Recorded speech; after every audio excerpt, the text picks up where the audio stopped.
तो अनुभव ये है कि आप लोग परमात्मा के साम्राज्य में चले गए, वहाँ बैठे हुए हैं आप, समझ लीजिए। अब आप कैसे जानिएगा कि आप परमात्मा के साम्राज्य में हैं? मन में कोई इच्छा करके देखना चाहिए। पहली बात, कोई भी इच्छा आप करके देखिए। परमात्मा समर्थ है और आप उनके भक्त हैं। आपकी हर एक इच्छा वो पूरी करें। बहुत सुंदर था। दूसरी बात यह है कि सामूहिक चेतना की बात आपने कही होगी कि अब आपकी चेतना जो है ये सामूहिक हो गई, क्योंकि आत्मा का स्वरूप सामूहिक, माने कि अब दूसरा कोई नहीं रह गया। अपने उंगलियों के इशारे पर आप जान सकते हैं कि आपके कौन से चक्र पकड़े और दूसरे के कौन से चक्र। अब सिर्फ इन चक्रों पे कौन सी देवता है और किस तरह से उसे प्रसन्न करना है, बस ये सीख लिया कि काम खत्म। अपने लिए भी और दूसरों के लिए। तो सिर्फ आपको जो करना है वो ये कि महसूस करें अपने उंगलियों में। अच्छा, एक छोटी सी चीज़ सोचें कि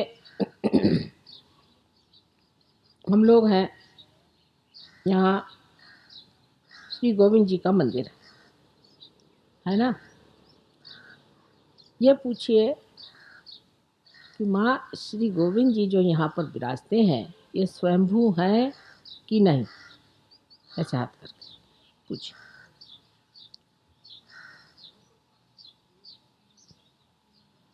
एकदम बढ़ जाएंगे वाइब्रेशन।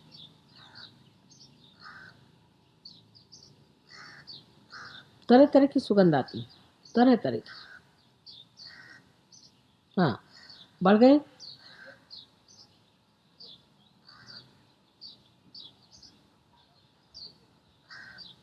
अरे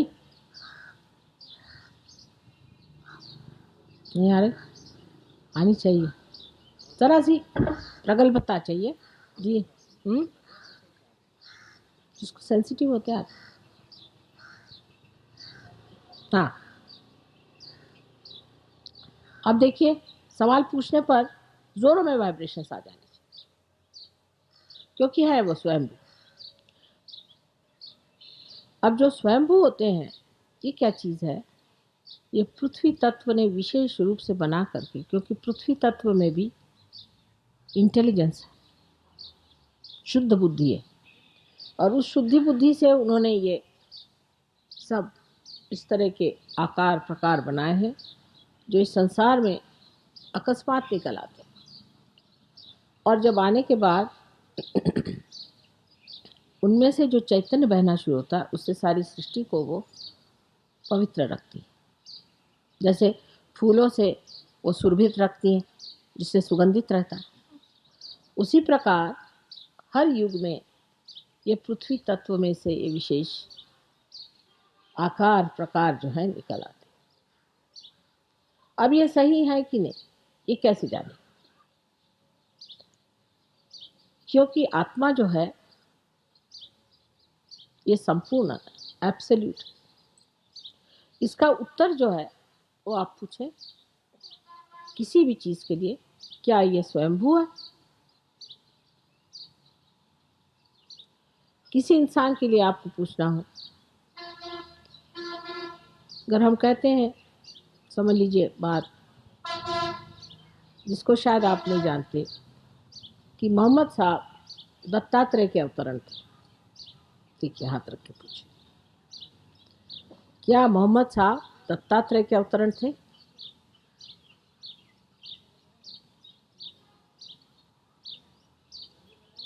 चल पड़ा, बढ़ गया। तभी आप आज आए ना, तरह से प्रगल्भता चाहिए, सेंसिटिविटी, संवेदनशीलता जरा बढ़ने पर एकदम अब जो है वो सबके हो गया। देखिए अब बढ़ रहा है, क्योंकि ये महान सत्य है। और इसके सहारे, इस अनुभव के सहारे जो सत्य है उसको आप मानने चलेंगे और जो असत्य है वो गिरता जाए। और इस असत्य के ही हमने बेड़े बना रखे हैं, इसी के जेल बना रखे हैं, इसी के बंधनों में हम फंसे हुए। ये असत्य अपने आप रहने लग जाता है। जब आपका आत्मा जागृत हो जाता है तो आपके सामने सत्य प्रकट होता है, आप सत्य को जान सकते हैं कि सत्य क्या सत्य।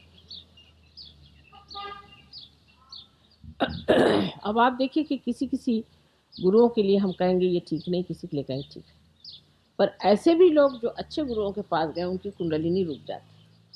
तो आप कहिएगा कि माँ रुक क्यों गई? उन्होंने रुका दी। समझ लीजिए शिरडी साईनाथ के आप शिष्य हैं, वो तो थे ही दत्तात्रेय, कोई बात नहीं, फिर उनके शिष्यों की क्यों कुंडलिनी रुक गई? वजह ये कि वही कहते हैं कि पूछो कि माँ क्या आप ही हो सत्य साईनाथ, साईनाथ बाबा, सत्य नहीं साईनाथ बाबा, शिरडी के जो सही वाले असली है वही आप हो? ये सवाल आप पूछो। आप शिरडी के साईनाथ हो?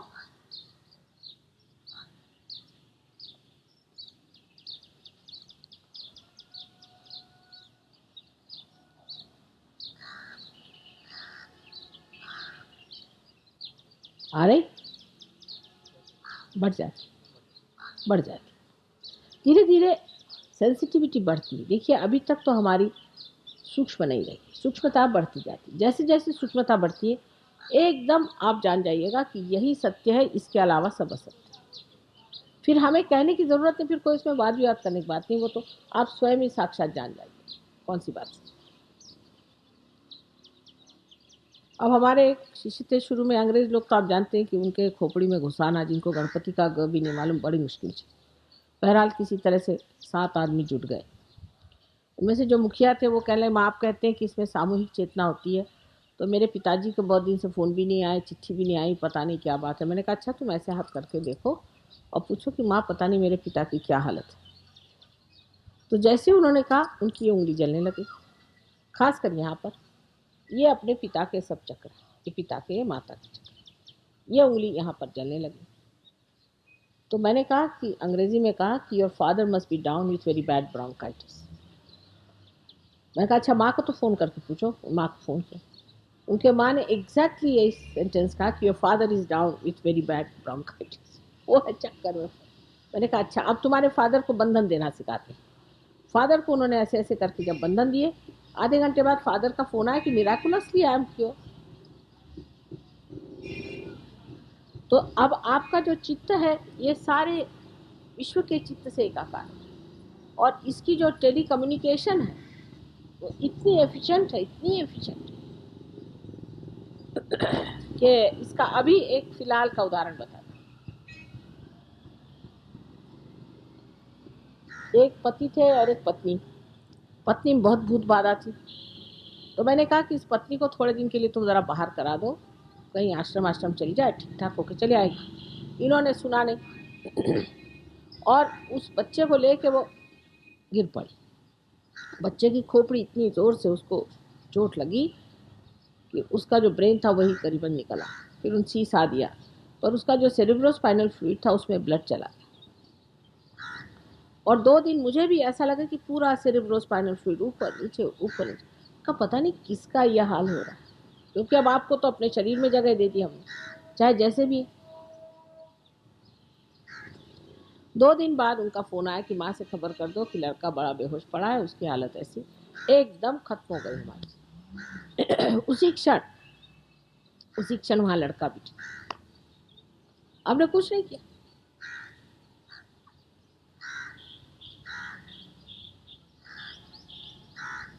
लेकिन वो बच्चा विशेष है, पैदा पार है, बहुत बड़ा बच्चा है, नाम उसका अक्षय।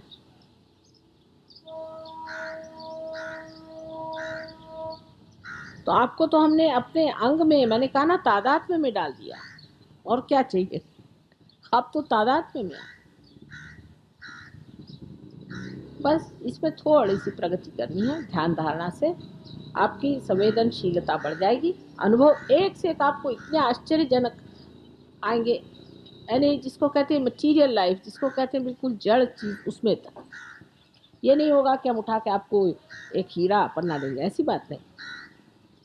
ये वॉरेन साहब हैं, जब इनको पार कराया, ये जब गए ऑस्ट्रेलिया तो इन्होंने कहा माँ का काम शुरू करें। काम शुरू किया और वहाँ पर पेट्रोल का स्ट्राइक हो। का माँ का काम करना, चलो 21 दिन तक बता रहे हैं हम, माँ दौड़ते रहे, हमने पेट्रोल देखा नहीं। 21 दिन बाद जब पेट्रोल का वो खत्म हुआ और ये ले गए पंप पर, तो वो आदमी कहता कि पूरा भरा पड़ा है, तुम बेवकूफ़ हो, इसमें कहाँ भरेंगे पेट्रोल। योगक्षेम वहम में हम जो जो श्री कृष्ण ने कहा है सब हम सिद्ध कर देंगे। श्री कृष्ण को ही सिद्ध करना आज काम। हाँ, लेकिन पैसे से नहीं क्षेम होता बेटे। हाँ, लेकिन क्षेम होता है सर्व तरह से। मनुष्य में शांति, समाधान और सामूहिक चेतना की जागृति, आत्मा का आनंद, सब चीज मिलनी चाहिए, तभी क्षेम, उसे क्षेम कहते हैं। नहीं तो पैसे से तो कुछ भी नहीं क्षेम होता।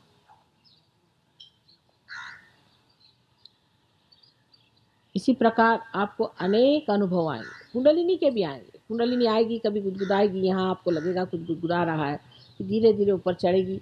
दूसरों के कुंडलिनी के बड़े मज़ेदार अनुभव आते हैं। और सहयोग एक बड़ा भारी, एक बड़ा कहना चाहिए जोकर। लेकिन अपने में से निकल कर अब आप दूसरों को देना शुरू करें। जब तक आपका दिया जला नहीं था तब तक सब मेहनत की, दिया जला दिया। अब दिए का काम है कि वो दूसरों को रोशनी, जैसे ही आप रोशनी देना शुरू हो जाएंगे वैसे ही आपकी प्रगति हो जाए। पर जो अपने ही दायरे में रहते हैं उससे देवी अप्रसन्न हो जाती। अब ऐसे भी लोग हैं जिनकी बड़ी मदद हुई, बहुत उनको हमने हर तरह से उनको मदद हुई, उनको ऊंचे पद मिल गए, पैसा मिल गया, सब कुछ हो गया, तो भी उनका रोना ही नहीं खत्म होता। फिर देवी नाराज हो जाती, जाओ जो करना है।